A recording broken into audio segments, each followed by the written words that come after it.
Online जितने लोग देख रहे हैं, अगर आपके पास कोई भी प्रेयर रिक्वेस्ट है तो ज़रूर टाइप कीजिएगा। अंत में हम आपके लिए प्रार्थना करेंगे।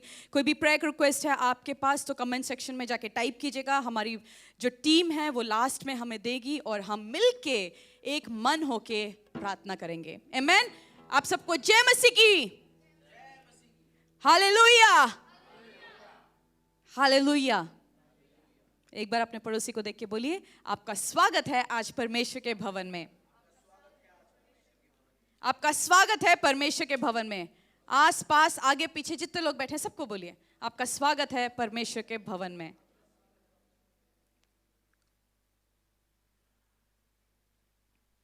आप में से बहुत लोगों को मेरी टेस्टिमनी पता होगी।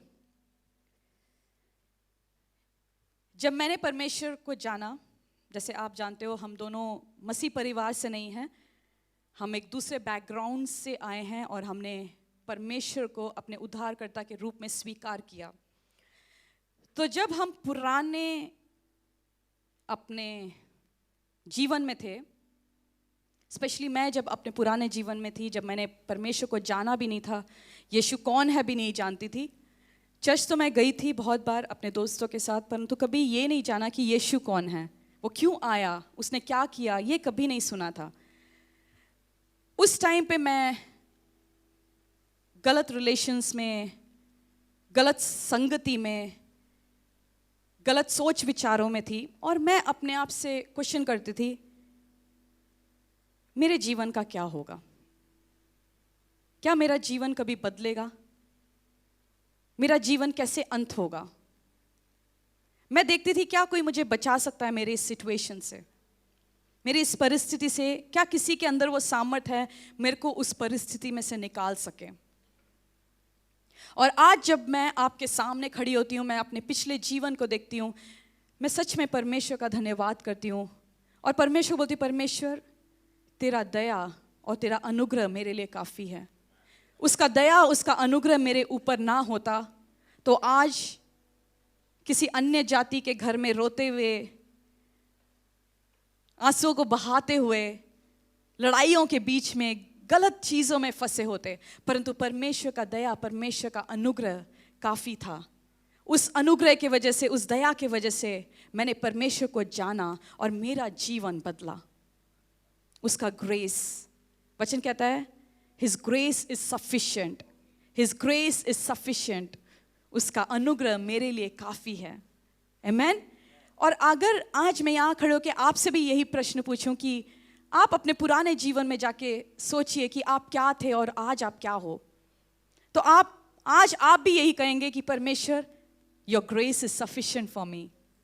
मैं दारू में था, मैं गलत संगति में था, मैं चुगलीखोरी में था, मैं मूर्ति पूजा में था, मेरी आंखें बंदी हुई थी, परंतु परमेश्वर धन्यवाद, आज मैं एक जीवित परमेश्वर की आराधना करता हूँ, एक सच्चे परमेश्वर की आराधना करता हूँ जिसने मुझे छुड़ा लिया। हर एक पाप, जब मैं पैदा नहीं हुई थी तब भी परमेश्वर ने अपना जीवन मेरे लिए उस क्रूस पे चढ़ाया और मुझे हर पापों से परमेश्वर ने मुक्त किया। क्या आज आप कह सकते हो परमेश्वर तेरा अनुग्रह मेरे लिए काफ़ी है? जब हम इस कलीसिया को देखते हैं, हम सोचते हैं एक छोटा सा झुंड क्या क्या कार्य करता है।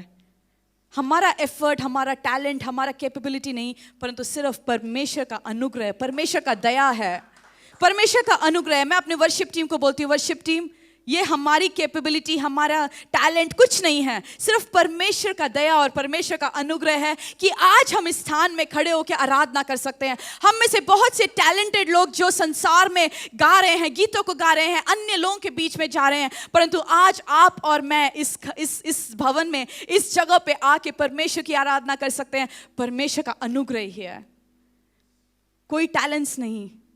परमेश्वर ने हमें चुना, उस भीड़ में से परमेश्वर ने हमें चुना, हमें अलग कर दिया। उसका अनुग्रह हमारे लिए काफ़ी है, उसका अनुग्रह हमारे लिए काफ़ी है। इसीलिए हम मीडिया, हम टीवी में जा सकें।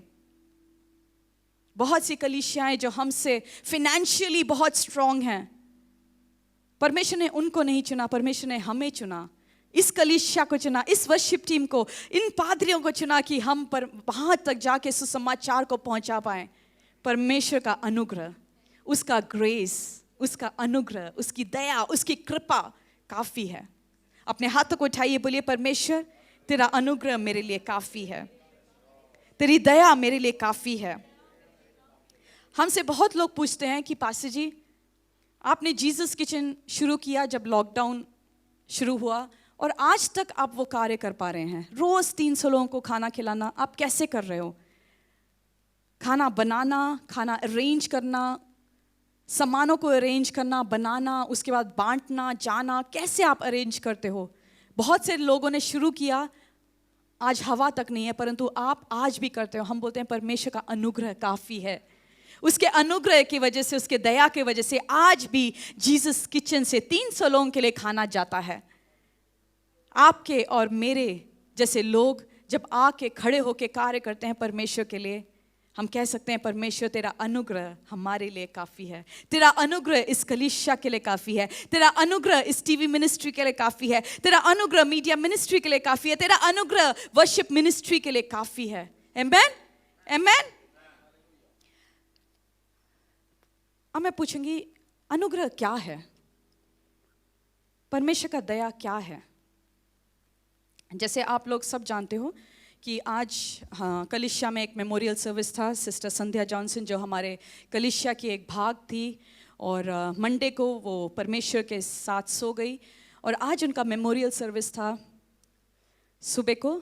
और जैसे मेमोरियल सर्विस कंडक्ट हो रहा था तो बहुत सारे फैमिली में से भाई बंधु फ्रेंड्स ने आके सिस्टर के जीवन के बारे में बताया, उनके कैरेक्टर के बारे में, उनके नेचर के बारे में उन्होंने बताया। और by the way, memorial service इसलिए नहीं कंडक्ट किया जाता कि आत्मा को शांति मिले।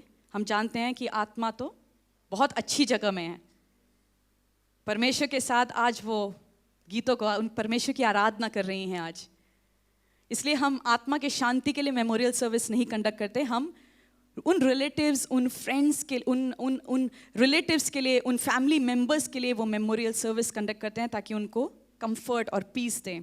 तो अगर अभी तक आप मिले नहीं हैं ब्रदर अश्विन और उनके परिवार से, ज़रूर उनके घर पे आप विज़िट कर सकते हैं, कॉल कीजिए। और कंफर्ट, इस टाइम हम सिर्फ उनके साथ खड़े होके उनको कंफर्ट दे सकते हैं, परंतु हमारे शांति का राजकुमार अपना कार्य करता है। जो खाली स्थान आंटी छोड़ के गई हैं, हम उसको भर नहीं सकते, परंतु हम ये प्रार्थना कर सकते हैं कि परमेश्वर उनको शांति देगा, उनको कंफर्ट करेगा, है ना? आमेन। तो ये वापस चलेंगे। तो मैं ये बता रही थी, जैसे अलग अलग लोग आके बता रहे थे कि आंटी के कैरेक्टर के बारे में, नेचर के बारे में, वैसे ही जब हम यीशु मसीह के बारे में सुनते हैं, यीशु मसीह का एक चरित्र है, वो अनुग्रह, वो दया का सागर है। वो अपने अनुग्रह को हमारे ऊपर रिलीज करने वाला परमेश्वर है।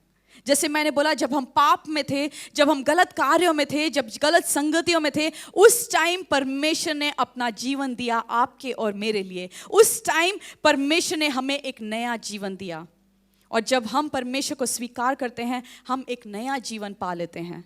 हमारा कार्य नहीं, हमारा कर्म नहीं, परंतु परमेश्वर का अनुग्रह और परमेश्वर का दया है, और कुछ नहीं। क्या हमने कुछ किया उसके लिए? हमारा कोई टैलेंट, कोई कैपेबिलिटी है जिस वजह से यीशु मसीह चढ़ गया क्रूस पे? या हमने कोई पैसे दिया परमेश्वर को कि परमेश्वर ये ले, रिश्वत देते हैं ना आजकल, ये रिश्वत है, तू मेरे लिए चढ़ जा? हमने कुछ नहीं किया। परमेश्वर का अनुग्रह कि आज आप और मैं इस भवन में बैठ के परमेश्वर की आराधना करते हैं। आइए चलेंगे, एफिसियों की किताब 2:4 से हम पढ़ेंगे।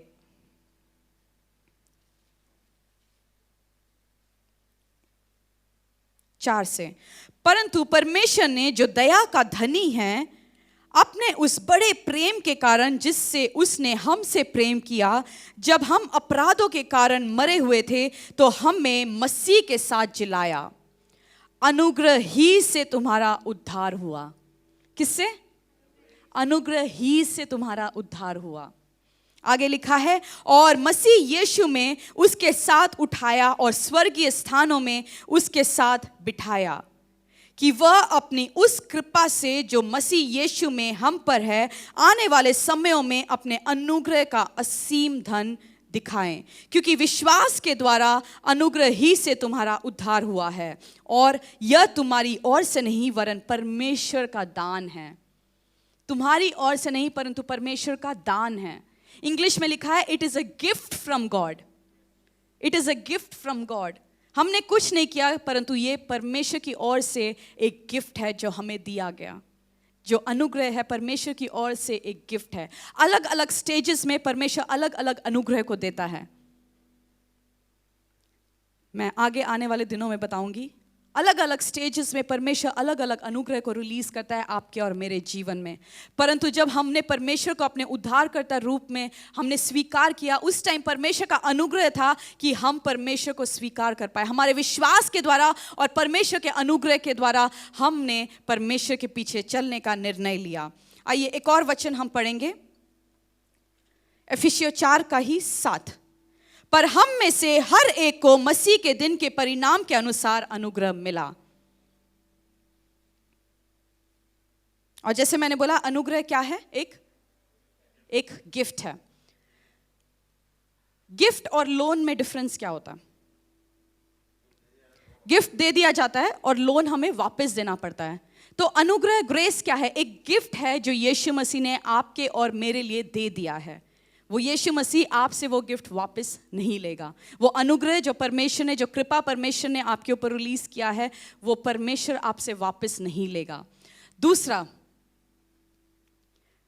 गिफ्ट दिया जाता है, एक रिसीवर होता है। मैंने आपको एक गिफ्ट दिया, आपने रिसीव कर लिया। जो रिसीवर होता है उसके लिए वो गिफ्ट फ्री है। उसने कोई पैसा नहीं दिया, उसके लिए वो गिफ्ट फ्री है। वैसे ही अनुग्रह जो हमने रिसीव किया, हमने कोई पैसा नहीं दिया, हमने उसके लिए कोई कार्य नहीं किया, परंतु वो जो अनुग्रह, जो गिफ्ट हमें मिला, वो हमारे लिए फ्री है। जो यीशु मसीह ने कार्य किया वो हमारे लिए फ्री किया परमेश्वर ने। और जो गिवर होता है, जो देने वाला, गिफ्ट को देने वाला होता है, उसको उसके हाथ से पैसा गया। जब हम बर्थडे पार्टीज में, शादियों में फ्रेंड्स, फैमिलीज को इनवाइट करते हैं, गिफ्ट लेके आते हैं लोग। रिसीव करने के लिए वो गिफ्ट फ्री है, परंतु जो गिफ्ट देता है उसके लिए फ्री है क्या? वो जो देने वाला, जो खरीदने वाला, क्या उसके लिए वो गिफ्ट फ्री में मिला? या उसने अपना पैसा देकर वो गिफ्ट को खरीदा ताकि आपको फ्री में मिले? परमेश्वर यीशु मसीह ने उस क्रूस में, परमपिता परमेश्वर ने अपने बेटे को कुर्बान किया। वो गिफ्ट कुर्बान किया ताकि आप और मैं बच पाएं। हमारे लिए वो गिफ्ट फ्री है, परंतु परमपिता परमेश्वर के लिए वो फ्री नहीं था। वो लहू जो बहा वो फ्री नहीं था। अब हम आज देखते हैं कि अगर हमारे बच्चों के हाथ में छोटी सी भी चोट लग जाती है तो हमें कितना दर्द होता है। पेरेंट्स के, जब हम देखते हैं कि बच्चे के हाथ से खून बह रहा है तो हमें दर्द होता है। आप सोचिए परमपिता परमेश्वर को कितना दर्द हुआ होगा जब उसका बेटा क्रूस पे बलिदान हो रहा था। किसके लिए बलिदान हुआ? आपके लिए, मेरे लिए वो बलिदान हुआ। एक एक खून जो यीशु मसीह ने उस क्रूस पे बहाया मेरे लिए फ्री था, परंतु यीशु मसीह ने उसको चुकाया। यीशु मसीह ने एक एक लहू जो उसके शरीर में से निकला उनके लिए फ्री नहीं था। हम जब कुर्सियों में, कलीसिया में आके कुर्सियों में बैठते हैं, हम ये सोच भूल जाते हैं कि परमेश्वर ने चुकाया। जब हम चंगाई के लिए प्रार्थना करते हैं और चंगाई हमें मिलती नहीं है, हम ये भूल जाते हैं जब वो क्रूस में चढ़ा था उसने वो चुकाया। एक एक बूंद जो उसने बहाया उसने चुकाया। आपके पापों के लिए, सिर्फ पापों के लिए नहीं, परंतु आपके बीमारी के लिए उसने चुकाया, आपके गरीबी के लिए उसने चुकाया, आपके श्रापों के लिए उसने चुकाया, ताकि आपको और मुझे एक नया जीवन मिल जाए। परंतु हम परमेश्वर को जानने के बाद भी अपने पुराने जीवन में वापस जाने की सोचते हैं। हम ये भूल जाते हैं, उसके अनुग्रह को, उसके दया को हम ग्रांटेड में ले लेते हैं। ग्रांटेड में ले लेते हैं हम परमेश्वर के दया और अनुग्रह को। हम सोचते हैं अरे क्या हो गया, दया ये तो है, एक बार मिल गया तो जाएगा तो नहीं। अनुग्रह ये तो है, एक बार मिल गया तो जाएगा तो नहीं, सैल्वेशन तो रहेगा ही रहेगा। आज मेरे भाइयों और बहनों, परमेश्वर के अनुग्रह और दया को कभी भी ग्रांटेड में मत लेना। जो कार्य उसने किया, जब गलत सोच विचार आपके दिमाग में आता है, ये याद रखना कि परमेश्वर ने उस क्रूस पे आपके लिए और मेरे लिए अपने लहू को बहाया। उसने अपने करुणा को, अपने कृपा को, अपने अनुग्रह को दिखाया आपके और मेरे लिए। आमेन। और जैसे बाइबल बताती है कि हमारे कर्मों की वजह से नहीं हुआ, परमेश्वर के अनुग्रह की वजह से है वो। परमेश्वर के अनुग्रह की वजह से। क्या हम अपने कर्मों को दिखा के कुछ खरीद सकते हैं परमेश्वर से? खरीद सकते हैं कुछ? कुछ नहीं खरीद सकते। परमेश्वर का अनुग्रह हमारे लिए, मेरे लिए, आपके लिए काफी है। मैं कई बार सोचती हूँ, परमेश्वर क्या मैं योग्य हूं इस स्थान में खड़े होने की? परमेश्वर बोलता है मेरा अनुग्रह काफी है। मैं पूछती हूँ, परमेश्वर मेरा जीवन क्या था? क्या मैं योग्य हूं तेरे सामने आके खड़े होने के लिए भी? क्या मैं योग्य हूं एक अच्छे पति को अपने जीवन में प्राप्त करने की? क्या मैं योग्य हूं? जब हम पुराने जीवन को देखते हैं, पुराने जीवन के बारे में सोचते हैं, तब हमें पता चलता है परमेश्वर कितना भला परमेश्वर है। वो हमें कहां से लेकर कहां आके खड़ा कर देता है। परमेश्वर झूठा परमेश्वर नहीं है, वो सच्चा परमेश्वर है। वो सच्चा परमेश्वर, वो अपने वायदों के अनुसार अड़ा और खड़ा रहता है। रोमियो के 4:4 में लिखा है कि काम करने वाले को मजदूरी तो मिलनी चाहिए, वो उसके लिए दान नहीं है। जो काम करता है उसकी मजदूरी उसका हक है, वो दान नहीं है। परंतु जो अनुग्रह है, जो दया है, जो कृपा है, वो हमारे ऊपर परमेश्वर ने फ्रीली दिया है, हमारे लिए फ्रीली दिया है। रोमियो 11:5 और 6 में ऐसा लिखा है, अनुग्रह से चुने हुए कुछ लोग अभी भी बाकी हैं। जब हम अनुग्रह के बारे में सोचते हैं, ग्रेस के बारे में सोचते हैं, मोस्टली हम सोचते हैं कि आप न्यू टेस्टामेंट में ही ग्रेस पाया जाता है, क्योंकि हम अभी न्यू टेस्टामेंट में जीते हैं। बहुत से विश्वासी अभी भी सिर्फ न्यू टेस्टामेंट पढ़ते हैं। हम सदा बोलते हैं कि न्यू टेस्टामेंट से ज़्यादा ओल्ड टेस्टामेंट पढ़ो, क्योंकि आपको पता चलेगा परमेश्वर का कैरेक्टर कैसा है ओल्ड टेस्टामेंट में। जब हम ओल्ड टेस्टामेंट पढ़ते हैं, उसमें हमें पता चलता है परमेश्वर दया का सागर है, वो अनुग्रह करने वाला परमेश्वर है। कैसे पता चलेगा? जब हम पुराना नियम पढ़ते हैं। जब हम पुराना नियम पढ़ते हैं, परमेश्वर ने मूसा के ऊपर अपने अनुग्रह को दिखाया, परमेश्वर ने नूह के ऊपर अपने अनुग्रह को दिखाया, परमेश्वर ने एस्थर के ऊपर अपने अनुग्रह को दिखाया, परमेश्वर ने एज्रा के ऊपर अपने अनुग्रह को दिखाया, परमेश्वर ने यूसुफ के ऊपर अपने अनुग्रह को दिखाया, याकूब के ऊपर अपने अनुग्रह को दिखाया। क्या उनका कोई टैलेंट था? क्या कोई कैपेबिलिटी थी? क्या वो धनी लोग थे? परमेश्वर का अनुग्रह, परमेश्वर के अनुग्रह की वजह से वो चुने गए और परमेश्वर के लिए बड़े बड़े कार्य वो कर पाए। आमेन, आमेन। रोमियो जो हम पढ़ रहे थे, जब ये वचन मैंने पढ़ा, मेरी आंखें बल्ब की तरह खुल गई। कई बार होता है ना, जब हम वचन पढ़ते हैं तो कुछ वचन ऐसे टक करके निकल आता है, हमारी आंखें खोल देता है। रोमियो 11:1 से मैं पढ़ूंगी। इसलिए मैं कहता हूं, क्या परमेश्वर ने अपनी प्रजा को त्याग दिया? कद्यपि नहीं, मैं भी तो इजरायली हूं, अब्राहम के वंश और बिन्यामीन के गोत्र में से हूं। परमेश्वर ने अपनी उस प्रजा को नहीं त्यागा जिसे उसने पहले ही से जाना। क्या तुम नहीं जानते कि पवित्र शास्त्र एलिया के विषय में क्या कहता है कि वह इज़राइल के विरुद्ध में परमेश्वर से विनती करता था, हे प्रभु, उन्होंने तेरे भविष्यवक्ताओं को घात किया और तेरे वेदियों को ढा दिया, और मैं ही अकेला बचा हूं और वे मेरे प्राण के भी खोजी हैं। यहां हम रुक जाएंगे। एलिया परमेश्वर के सामने जाके बोलता है, हे प्रभु, उन्होंने तेरे सारे भविष्यवक्ताओं को मार दिया और तेरी वेदियां को ढा दिया, और मैं ही अकेला बच गया हूं। मैं ही अकेला बच गया हूं। परमेश्वर, मेरे ऊपर भी तरस खा। मैं ही अकेला बच गया हूं जो तेरे पीछे पीछे चलता हूं। मैं भी फेथफुल हूं, मैं ही कमिटेड हूं, और सब उन्होंने खत्म कर दिया, और सब भविष्यवक्ताओं को उन्होंने खत्म कर दिया। बस मैं ही एक अकेला बच गया हूं। आगे हम पढ़ेंगे परमेश्वर ने क्या उत्तर दिया। परंतु परमेश्वर से उसे क्या उत्तर मिला? मैंने अपने लिए 7,000 पुरुषों को रख छोड़ा है जिन्होंने बाउल के आगे घुटना नहीं टेका। परमेश्वर कहता है तू अकेला नहीं है भाई, 7,000 लोग अभी भी हैं जिन्होंने घुटना नहीं टेका। अपने ऊपर घमंड मत खा, अपने ऊपर घमंड मत खा, क्योंकि 7,000 लोग अभी भी बाकी हैं। हम परमेश्वर से बोलते हैं ना, परमेश्वर मैं ही अकेला बच गया हूं, बाकी सब ने विश्वास छोड़ दिया, बाकी सब अपने पिछले जीवन में चले गए, मैं ही अकेला बच गया। हम परमेश्वर से कई बार तरस, जैसे हम लोगों के साथ डील करते हैं तो इमोशनल ब्लैकमेलिंग में हम जाते हैं, वैसे ही परमेश्वर के साथ भी हम इमोशनल ब्लैकमेलिंग में जाते हैं। एलिया भी यहाँ पे इमोशनल ब्लैकमेलिंग के साथ परमेश्वर के सामने गया, परंतु परमेश्वर ने क्या बोला? भाई एलिया, तू अकेला नहीं है, बहुत सारे और लोग हैं, परंतु मेरा अनुग्रह तुझ पर आया, इसीलिए तू चुना गया।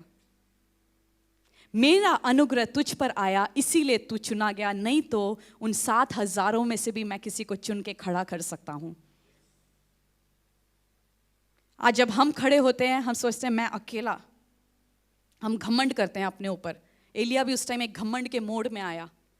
अरे देख यीशु, मैंने तेरे लिए क्या क्या कार्य किया, क्या क्या सैक्रिफाइस किया, क्या क्या त्याग किया। अरे यीशु मसीह ने जो सैक्रिफाइस हमारे लिए किया, आपके और मेरे लिए किया, उसके लिए हम कुछ भी करें कुछ नहीं है, वो कम पड़ जाएगा। यीशु मसीह ने जो सैक्रिफाइस किया, क्या आप और मैं कर सकते हो आज? क्या आज आप और मैं कर सकते हैं? एलिया को क्या उत्तर दिया परमेश्वर ने? मैंने अपने लिए 7,000 पुरुषों को रख छोड़ा है जिन्होंने बाउल के आगे घुटने नहीं टेके हैं। ठीक इसी रीति से इस समय भी अनुग्रह से चुने हुए कुछ लोग बाकी हैं। अनुग्रह से चुने हुए कुछ लोग बाकी हैं। क्या आप उन कुछ लोगों में आना चाहते हो? जिस प्रकार परमेश्वर ने एलिया को चुना, क्या आप चाहते हो कि परमेश्वर आपको चुने? जैसे एलिया प्रार्थना करता था, एलिया परमेश्वर के साथ रिलेशनशिप में था, एक संगति में था। क्या आप चाहते हो कि आप एलिया के समान चुने हुए जाएं? और जैसे वचन में लिखा है, परमेश्वर का अनुग्रह उसके ऊपर था। जब परमेश्वर का अनुग्रह हमारे ऊपर आता है तो सब कुछ उसके सामने खत्म हो जाता है। एक बार फिर, परंतु परमेश्वर ने उसे उत्तर दिया, मैंने अपने लिए 7,000 पुरुषों को रख छोड़ा है जिन्होंने बाउल के आगे घुटने नहीं टेके हैं। ठीक इसी रीति से इस समय भी अनुग्रह से चुने हुए कुछ लोग बाकी हैं। यदि यह अनुग्रह से हुआ है तो फिर कर्मों से नहीं, नहीं तो अनुग्रह फिर अनुग्रह नहीं रहता। एलिया परमेश्वर को बोलता, परमेश्वर मेरा कर्म तू देख। परमेश्वर ने क्या बोला? ये तेरा कर्म नहीं है परंतु मेरा अनुग्रह है, मेरा अनुग्रह है, मेरा अनुग्रह है और मेरा अनुग्रह है। आमीन। प्रेरितों में हम पढ़ते हैं, प्रेरितों 6:8 में एक व्यक्ति के बारे में ऐसा लिखा गया है, स्तिफनुस अनुग्रह और सामर्थ से परिपूर्ण होकर लोगों में बड़े बड़े अद्भुत काम और चिन्ह दिखाया करता था। स्तिफनुस अनुग्रह और सामर्थ से भरकर, अपने पड़ोसी को देख के बोलिए, स्तिफनुस अनुग्रह और सामर्थ से भरकर। इसका मतलब जब परमेश्वर का अनुग्रह और सामर्थ आपके ऊपर उतरेगा तो आप भी बड़े बड़े कार्य कर सकते हैं। आज आप चंगाई के लिए प्रार्थना कर रहे होंगे, आज परमेश्वर को बोलिए, परमेश्वर मुझे आज चंगाई नहीं परंतु तेरा अनुग्रह चाहिए। आज आप चिन्ह और चमत्कार देखना चाहते होगे अपने जीवन में, आज परमेश्वर को बोलिए, परमेश्वर मैं तेरा अनुग्रह अपने जीवन में देखना चाहता हूं। क्योंकि जैसे स्तिफनुस अनुग्रह और सामर्थ में भरा, उसने चिन्ह और चमत्कार करके दिखाए। जिस प्रकार यूसुफ के ऊपर परमेश्वर का अनुग्रह था, वो जेल में गया, वो बंदी गृह में गया, परंतु परमेश्वर का अनुग्रह उसके ऊपर था। उसको भाइयों ने बंदी गृह में डाला परंतु परमेश्वर का अनुग्रह उसके ऊपर था और वो प्राइम मिनिस्टर बन गया। जब परमेश्वर का अनुग्रह आपके ऊपर आता है तो वो परमेश्वर चंगाई को लेके आता है, वो अद्भुत कार्यों को करके दिखाता है, वो बढ़ोतरी को लेके आता है आपके बिजनेस में, आपके जॉब में, आपके पर्सनल लाइफ में, आपके फाइनेंसेस में। वो अद्भुत कार्यों को करके दिखाता है जब परमेश्वर का अनुग्रह आपके जीवन में होगा। आइए कलीसिया अपने पैरों में खड़े हो जाएंगे और आज बोलिए, परमेश्वर तेरा अनुग्रह मेरे लिए काफी है, तेरा दया, तेरा कृपा मेरे लिए काफी है। परमेश्वर मैं कुछ और नहीं देखता आज के दिन में। जिस प्रकार स्टीफनस अनुग्रह और सामर्थ से जब भरा, उसने चिन्ह और चमत्कार करके दिखाया। जैसे मूसा के ऊपर तेरा अनुग्रह था, जैसे एस्थर के ऊपर जब तेरा अनुग्रह उतरा, वो एक आम स्त्री थी, परंतु जब तेरा अनुग्रह उसके ऊपर आया, जब तेरी कृपा उसके ऊपर आई, जब तेरा दया उसके ऊपर आया, वो एक आम लड़की, एक रानी बनी। आज परमेश्वर बोलिए, परमेश्वर मेरे ऊपर अपने दया, अपने अनुग्रह, अपने कृपा को भेज। जिस प्रकार यूसुफ के ऊपर परमेश्वर का अनुग्रह था, यूसुफ अपने हर एक सिचुएशन में, जिस परिस्थिति में यूसुफ गया, हर एक परिस्थिति में वो विजय लेके आया, क्योंकि परमेश्वर का अनुग्रह उसके ऊपर था। आज कलीसिया, जैसे हम आराधना के गीत को गाते हैं, आपने सिर्फ एक ही चीज मांगनी है इस टाइम, परमेश्वर की दया। हम वो गीत को गाएंगे, तेरी ही दया है मुझ पर। और परमेश्वर को बोलिए, परमेश्वर तेरी ही दया मुझ पे है, तेरा ही अनुग्रह मुझ पे है पिता परमेश्वर। तेरा दया नहीं होता, तेरा अनुग्रह नहीं होता तो पिता आज मैं खत्म हो चुका होता। आज मैं उन शराबियों के बीच में, उन प्रोस्टिट्यूट्स के बीच में, उन गलत संगतियों के बीच में, उन गुंडों के बीच में, उन गलत लोगों के बीच में, वो गॉसिपिंग करने वाली लेडीज के बीच में हम खत्म हो चुके होते। परंतु खुदा तेरी ही दया है मुझ पर।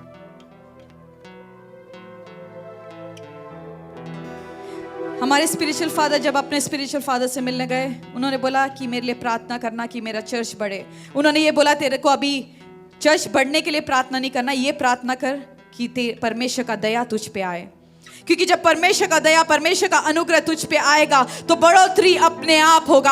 आज परमेश्वर को बोलिए, परमेश्वर आज मैं अपने जीवन में बढ़ोतरी को देखना चाहता हूं, परंतु अभी बढ़ोतरी के लिए प्रार्थना नहीं करना। परमेश्वर को बोलिए, परमेश्वर तेरा दया मुझ पे आए, तेरा अनुग्रह मुझ पे आए। अपने बीमारियों में आप बोलिए, परमेश्वर तेरा दया मुझ पे आए, तेरा अनुग्रह मुझ पे आए, क्योंकि तेरा दया और तेरा अनुग्रह मेरे लिए काफी है।